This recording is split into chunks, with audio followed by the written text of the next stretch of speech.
আমার আজকের রেসিপি ঝিঙে চিংড়ি পোস্ত। এখন পনিরগুলো ভাজা হচ্ছে, এবার তুলে নেব। একটু বড়ি ভাজা করলাম, পেঁয়াজটা কেটে নিয়েছি, ঝিঙেটা কেটে ধুয়ে নিয়েছি, আর ওই চিংড়িগুলো ভাজা হয়েছে। এবার এটা তুলে নিয়ে দিয়ে রান্না করে দেখাচ্ছি আপনাদের। তেল তো গরম হয়ে গেছে বন্ধুরা, আমি এবার 5 ফোড়ন আর লঙ্কাটা দিলাম।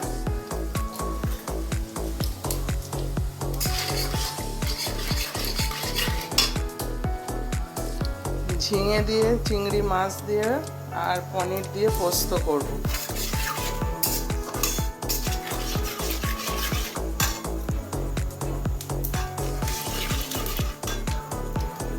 এবার পেঁয়াজগুলো দিচ্ছি। পোস্ত একটু পেঁয়াজ করলে না ভালো টেস্ট হয়, পেঁয়াজ ছাড়া পোস্ত কেমন যেন ভালো লাগে না, আমরা পোস্ত পেঁয়াজ দিই।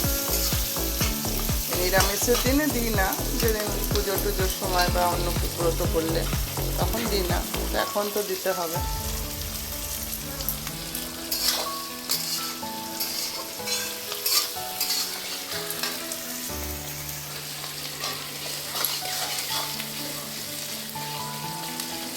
পেঁয়াজগুলো একটু ভাজা ভাজা হচ্ছে, এর উপর আমি ঝিঙেগুলো দিয়ে দিচ্ছি। ঝিঙে, পটল, আলু, কুমড়ো দিয়ে রাঁধলেও মাখা মাখা করলে ভালো লাগে, কিন্তু পোস্ত সব থেকে বেশি ভালো লাগে। আমি আলাদা করে এখনো হলুদ দেব না, কারণ পোস্ততে হলুদ দিলে পোস্তের স্বাদটা নষ্ট হয়ে যায়। ওই জন্য পনির ফ্রাই করার সময় একটু হলুদ ছিল, আর চিংড়ি মাছ ফ্রাই করার সময় যেটা হলুদটা ছিল ওই তরকারিটা কালারটা ধরে গেছে। এবার একটু আন্দাজ মতো নুন দিচ্ছি।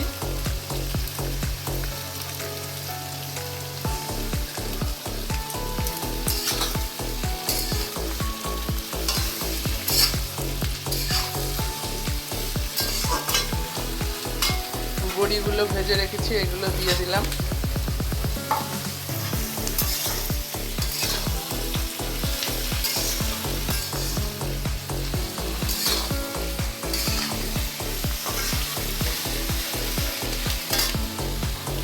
চিংড়ি মাছগুলো ভেজে রেখেছি, দিয়ে দিলাম। কর্নগুলো,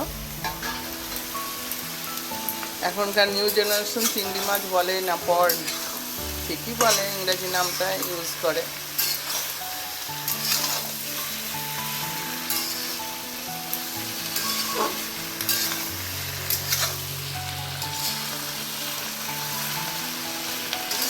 এইভাবে একটু কষাই, তারপরে আবার দেখাচ্ছি।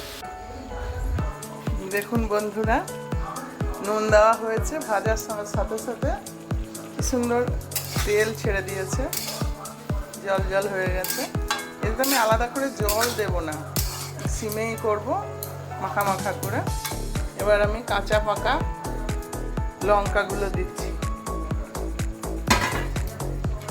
লঙ্কাগুলো বেশ ঝাল আছে, এবার বাজারে পাওয়া গেছে ঝাল লঙ্কা, ঝাল আছে। এবার ভাজা পনিরগুলো দিলাম। খুব সুন্দর হবে খেতে, কিন্তু খুব সহজ সরল রেসিপি। হ্যাঁ, বাড়িতে বানিয়ে অবশ্যই খাবেন, খুব ভালো লাগবে। চিংড়ি, পনির আর ঝিঙে, পেঁয়াজ, এই 4-5টা লঙ্কা, 4-5টা জিনিস দিয়ে হয়ে যাচ্ছে এটা।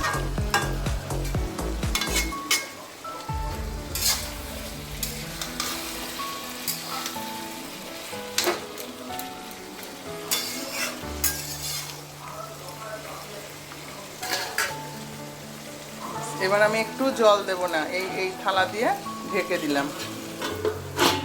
জল দিলে টেস্টটা ভালো লাগবে না। তারপর আমি পোস্ত বাটা দিয়ে নামিয়ে নেব।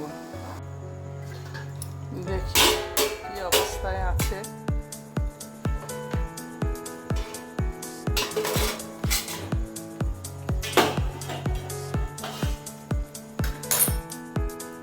দেখুন, একটু জল দিইনি, আঁচটাকে বাড়িয়ে দিলাম। একটু জল দিইনি, তো কত সুন্দর হয়েছে, পুরো সেদ্ধ হয়ে গেছে। এবং জল জল ভাবও আছে।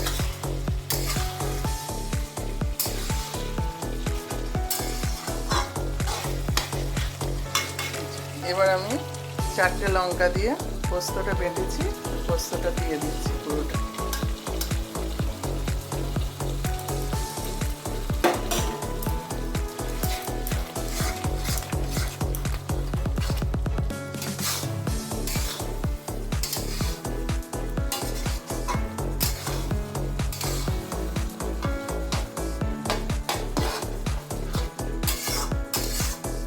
এবার ওপর থেকে একটু সর্ষের তেল ছড়িয়ে দিচ্ছি।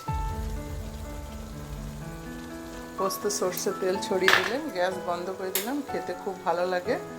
এবার আমি এটা সার্ভ করে আপনাদের দেখাচ্ছি। দেখুন বন্ধুরা, এই ছিল আমার ঝিঙে চিংড়ি পোস্ত। আপনারাও বাড়িতে বানিয়ে খাবেন, খুব ভালো লাগবে, গরম ভাতে খুবই ভালো লাগবে। আবার দেখা হচ্ছে পরের এপিসোডে। ভালো থাকবেন, সুস্থ থাকবেন, নমস্কার।